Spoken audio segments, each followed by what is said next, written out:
Welcome, race fans, to Pump the Brakes, the one, the only, the Cadillac of Formula One podcasts. I am your host, the Pit Lane Patriot. And finally, after 4 weeks of waiting, I am proud to announce it is race week in the USA. We are here for the Miami Grand Prix. This weekend, all 22 cars will be running around that Miami Grand Prix circuit, the Hard Rock Stadium, and I'll be there. It is going to be awesome. And here we go. Green flag at the back means it's time to look to the lights in Miami. All right, before we get into anything else, we have to talk about the Cadillac Miami livery. As of the Tuesday before the race, Cadillac revealed their special edition livery for the Miami Grand Prix. And they absolutely cooked with this one. I love it. I genuinely think they nailed it. The whole thing leans hard into the Americana look without looking cheesy. The team's official release says that the design brings in the Stars and Stripes theme, which I love, adds more color than the standard look, which it does. I mean, it's still mostly the grayish look to it, but I personally have always remembered a Cadillac being a slick gray, not like a bright yellow or anything. So I like that they stuck with the gray. But yeah, the team's official release say that they were leaning into that Stars and Stripes, bringing in a little bit of color. And honestly, I think it looks awesome. The main reason why it works for me is that it doesn't just feel like some lazy patriotic gimmick. Like they didn't just slap the flag onto a car and say, we're coming home race, yay, let's go. It still looks like a Cadillac Formula One car. Like it still has the team's black and white identity. And now it has this like swagger and consistency to it. It's got like an actual flavor. And my favorite part of the design, the Stars and Stripes on the back part of the car looks fantastic. The color looks great. But my absolute favorite part of the design is the red, white, and blue accent on the rear wing. The rear wing, while not bright red, white, and blue like a flag, has a red, white, and blue hue to it that can clearly be seen if you look at it. And it simply says the letters USA. Fantastic. Nail on the head. Go Cadillac. I can't wait to see that in person. But next, let us discuss the actual Miami Grand Prix track. Let's talk all about it. Let's preview this weekend. And the Miami Grand Prix is underway. All right, so let's set the table for the Miami Grand Prix, because Miami is not just another race on the calendar. It feels different. It looks different, and honestly, it's supposed to. The race takes place at the Miami International Autodrome in Miami Gardens, built around the Hard Rock Stadium complex, the football stadium where the Dolphins play. And it has become one of the Formula One's biggest American showcase weekends. It's a flashy one. It's a big sports event one. It's the race where Formula One leans all the way into the spectacle side of the sport, celebrity, music, nightlife, pools, yachts. But underneath all the show, this track itself is actually pretty legit. The Miami International Autodrome is a 5.4 kilometer long, 19-quarter circuit with 3 straights and a top speed at about 320 kilometers per hour. So this thing is going to be flying around that racetrack. So the circuit has this weird like Miami personality where one part of it is all glamour and the vent energy, and the other part is still a really very modern Formula One challenge, like fast sections, hard braking, enough straight line speed that setup and confidence matter a lot. And that's what makes Miami fun to talk about. It's not a classic old school cathedral track like Suzuka or Spa, and it's not pretending to be. Miami's whole thing is that it feels like Formula One's being dropped into a giant American sports and entertainment machine. It's loud, it's slick, it's over the top, and it's exactly why it stands out. Formula One wanted a true destination event in South Florida, and that's what this became. Now, in terms of this race's short history, Miami has already built a decent winners list. The first Miami Grand Prix 2022 was won by none other than Max Verstappen, who then won again in 2023. In 2024, however, Lando Norris got his first Miami win. And in 2025, Oscar Piastri led home a McLaren 1-2 and also won. So McLaren's dominated in the last 2 years, but Max Verstappen did win before that. So even though it's one of the more newer races on the calendar, it already has a nice little pattern to it. Red Bull owning the beginning, McLaren showing up, grabbing more momentum. And the other thing that makes this weekend really interesting is the format, because Miami is a sprint weekend. That means the whole thing is more compressed and more chaotic, and it's going to be a lot of fun to watch from the starting line where I'll be. Formula One's official Miami schedule shows that on Friday you get one single 90-minute practice session from 9 a.m. to about 10:30 a.m. So there's going to be one practice session. I suggest watching it. You'll get to see all these brand new upgraded cars. McLaren team boss Andrea Stella said that he made so many changes to that car that they're basically bringing a new McLaren in. So watching practice this year actually might be pretty interesting, especially since it's only the one. And then right after that, you got your sprint qualifying. So sprint races are a third of a regular race. Sprint qualifying, same thing. Instead of 3 Qs, it's 1 Q. From 1:30 to about 2:15, you got quick-ass qualifying. Teams don't get the normal comfortable runway this weekend. They get one practice, then it starts immediately. Then on Saturday, you got the F1 sprint from 12 to 12:30. Followed that later that day with the Grand Prix qualifying from 4 to 5. And then on Sunday, the main event, the Grand Prix itself, starts at 4 p.m. Miami time. So New York time, Miami time, same shit. East Coast. So for Formula One, Miami is basically doing a double pressure weekend. One short race, one real race, and then the Grand Prix. And that's why sprint weekends can get weird fast. If you start badly, a whole weekend can start to shrink. You can get lots of chaotic stuff, which I'm hoping to see in person. And it gets even better because it's a Formula 2 weekend. So we will get to see our boy Colton Herta come home and race in Miami. F2's official schedule shows the free practice on Friday at 9:30. Then they have their qualifying squeezed in before F1 qualifying. Then they have their sprint race on Saturday at 10 a.m. and their feature race on Sunday at 12:30. So not only do we have a chaotic Formula One schedule, but in those little blankets of time between each Formula One event, you've got an entire sprint weekend of Formula 2 to look forward to. So plenty of Colton Herta, plenty of action all over the track this weekend. And honestly, the schedule is part of what makes Miami so cool as a fan event. There's just constantly something happening. F2, F1, support series like Porsche, celebrities everywhere, team activations, all of it. And one more little wrinkle this year, the Friday F1 practice session is so important that it was actually extended to 90 minutes. And the reason was partly because the long break caused by the cancellations in Bahrain and Saudi Arabia led to so many upgrades that need to be tested. And partly it's because it was intended to help the teams and drivers absorb the recent 2026 rule changes. So not only those upgrades, there's also the changes to the rules. So that practice session is actually going to be pretty important this year. So if you want me to explain the Miami Grand Prix, this is it. It's a real track and an unreal event. It has legit speed, legit pressure, a sprint format that can make the weekend crazy. It's jam-packed with F2 events as well, celebrities everywhere. I'll be there. It's going to be so much fun. The event itself is electric. And I suggest watching every single event all weekend. We've been waiting a month for racing, so now we have some racing, and it's going to be awesome. So next, let's discuss the top stories across the grid coming into Miami. Who to watch for. Now that we've set the table for Miami as an event, let's actually talk about the 2026 Formula One storylines coming into this weekend. Because Miami feels like a real checkpoint race. We had a month off because Bahrain and Saudi Arabia were canceled. The grid had had time to breathe, time to develop, and time to stew on whatever problems it had after Suzuka. And because Miami's a sprint weekend, there won't be much hiding. One extended 90-minute practice, because practice is that important this year, then sprint qualifying, and then it's go time. Saturday, packed. Sunday, packed. So this weekend's not just a return, it's a reset with pressure. Biggest story, obviously, is Mercedes.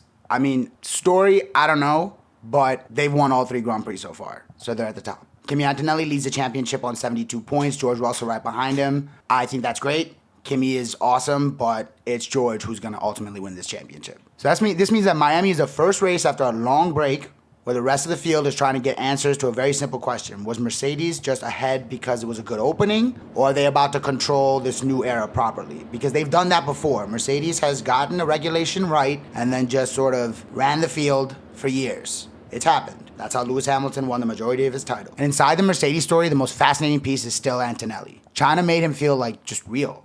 Japan made him feel unavoidable. He's now leading the championship. He's got 2 wins. Now Miami becomes the next test of whether or not it was just an electric start on the beginning of the season, or if this is like a real title campaign and he's gonna battle Russell. Meanwhile, Russell is right there doing the grown man version of the same thing. But Russell's far more experienced, calm, consistent, quick, and is absolutely not going away. Once Russell takes the lead, which he will in a few races, if not in Miami, he's gonna take it for good. So Mercedes comes into Miami with a really strong car, and actually they might have an in-the-house battle. I'm not completely sold on Antonelli just yet, but with Russell not leading right now, you got to call it a fight because that's what it is. Clearest threat to them is still Ferrari. Formula One's own state of play has said that Ferrari sits second in the championship, well-deserved, 3 podiums from the first 3 races, and has been Mercedes' closest rival so far.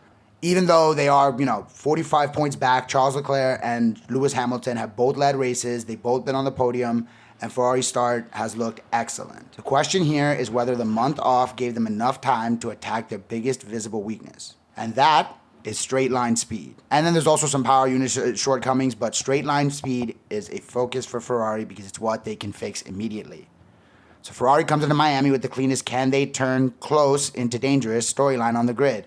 They're about a second behind Mercedes. Do you have enough in the tank to upgrade 1 second more than Mercedes? Because remember, you're not upgrading to catch up a second. You're upgrading more than a second on what Mercedes is upgrading because they're upgrading too. I believe Ferrari's got it in the tank. They absolutely have the data. I mean, they have 75 years of data. Now, besides Ferrari, I think the team maybe the most curious coming into Miami would be McLaren. They're in this weird zone where one story says they're coming back and the other says they're still fragile. Like, we don't really know what McLaren is right now. Did they just have a bad start? Or is this like championship era over with a new regulation and they're just a midfield team now? Andrea Stella, I've said this before, and Andrea Stella has said that they are bringing a completely new car to Miami. We're talking that Mercedes power unit is probably the only thing they're going to stay 100% consistent on. They are making massive changes to their entire aerodynamic philosophy. It's going to be great. I can't wait to see it. This is a huge thing for them because this is not just a tweak. It's not a small package, it's a little upgrade. It's a completely new car. It's going to be very interesting to see this. And that makes Oscar Piastri and Lando Norris really interesting as well. Piastri gave McLaren its first podium of the season in Japan and looked like the sharper weapon there. Norris still sits ahead of him in the championship, but McLaren as a team feels less settled than Mercedes and less calm than Ferrari, to be honest. I mean, so if they're bringing big upgrades in Miami that land, this could be the weekend where they start to look like proper contenders. If it lands. I mean, they both have it in them as drivers, but if it doesn't, then this whole completely new car line sounds more like desperation than confidence. Then there's Red Bull. And honestly, they still feel like the darkest cloud of the entire season. Right now, they're only 6th in the standings behind both Haas and Alpine, with just 16 points after 3 rounds. Red Bull being behind Haas and Alpine is unheard of. You don't ever see this in Red Bull. It's only been 3 races, but that's crazy. Verstappen and Hadjar are both very unhappy with the car's reliability. Red Bull's now in a position where they're fighting in the midfield to try to get back into that top 4 area because they're really not up there right now. So Miami matters a lot for Red Bull, but in a different way, because this is not a go win the race and restore order kind of weekend, because I don't think they even have that in them. This is a please show us something that suggests that the season is not rotting away already. Verstappen is still Verstappen. You give him a drivable car, he's going to get you a podium. He's going to get you at least points. But I don't think Red Bull can be expected to win this race or anything in Miami. This team is going to require more than a month. I'd love to see them go hard. I'd love to see some fight out of Max and some fight out of Hadjar. And their 2 Red Bull junior sister team cars, which they have available to them. But no, I don't see them doing anything crazy in Miami. It'll be good to see Max in person, but that's about it when it comes to what they can do there. So Miami really has a bit of a laboratory feel to it. Extended practice because of cancellations and rule tweaks, sprint format pressure, major upgrades arriving for several teams, and a front-running order that still feels strong but not completely locked. That's why this weekend is bigger than just race 4. It's the first race where everybody gets to show what they actually did with the break. So if I boil down Miami's storylines as far as the teams, I'd say these are the biggest questions going into Miami. Can Mercedes keep the grip on the season? Can Ferrari turn pressure into a real challenge? Can McLaren bring a brand new car? Can McLaren's big new car actually work? Can Red Bull stop looking like a fallen empire? And do the FIA's rule tweaks make the racing and qualifying feel more natural? It's a hell of a lot for one weekend, which is exactly why Miami feels so important. Okay, so let's talk Formula 2 for a minute. One of the coolest parts of this Miami weekend and that I'm most excited about is that F2 is here too for the first time. And honestly, that's pretty awesome. It makes the whole event feel way bigger, fuller, a lot more shit going on the track. It's not just F1. This is the ladder showing up too. The step right before F1, the series where the next names who are trying to force their way into the conversation get shown. So it's actually a pretty big deal to have both F1 and F2 at a home race this year. Biggest headline here is pretty simple. This Miami round is only happening because Formula 2 had to reshuffle the calendar after Bahrain and Saudi Arabia were canceled. Formula 2 traditionally has fewer races than Formula 1. So Formula 1 lost 2 races, but so did Formula 2, and for Formula 2, that hits way harder. So the headline story is not just F2 is racing in Miami. The headline story is that the series has been dropped right into a huge American sports week. And that suddenly gives a whole different flavor to round 2 of the season. And for this show specifically, obviously that matters because it brings the spotlight right onto our boy, Colton Herta. Colton Herta, best American racer, our best chance at a driver in the Cadillac. He drives Formula 2. He's a Cadillac development driver. He drives for high tech. In just his second race weekend in F2, he now gets to race on home soil. This is a home race moment for Colton, and that instantly makes the weekend feel way more personal and way more interesting. Instead of sitting around for ages after Melbourne and waiting for Europe to call again, he gets a real North American stage right away. Now, the honest way to frame Colton's season so far is this. Now, it started messy. We've talked about this before. It did start messy, but it's not discouraging. In Melbourne, he crashed in practice. He qualified 14th, finished 17th in the sprint, and then saved the weekend with a really strong drive to 7th in the feature race on Sunday. Formula 2 is not easy. It's just as hard as IndyCar, in some ways harder, so Colton's got to get adjusted. Colton himself called the weekend unsatisfactory. He was not happy with it. I wouldn't say I was happy with it either.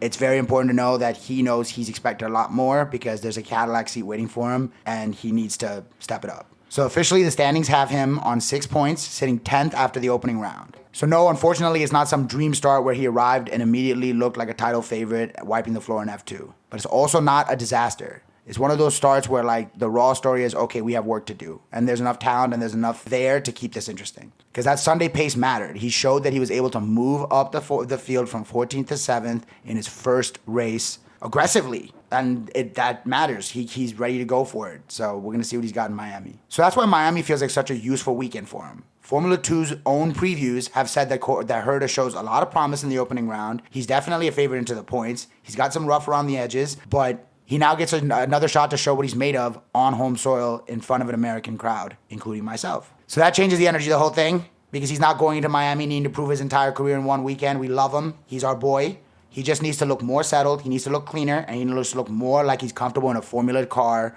because that's where we ultimately want him driving. So that's the real expectation. Now, in my heart, being that I will be at the race, I would love to see Colton stand on the podium in either the sprint race or the feature race. It's possible. He's a great driver, but let's get him into the points both times, have a good weekend, and keep Colton rolling because he needs to develop so we can get him into that F1 car. Colton Herta has taken the lead. Let's go, boys. So that's that. That is your Miami Grand Prix preview, ladies and gentlemen. I am packing my bags right after I finish this episode. I am ready for this weekend. I am ready to go to that track. It's going to be so much fun. I'll have lots of coverage for you guys. Stick with me. Enjoy this race weekend. F1 is back, baby. And I'll see you next week.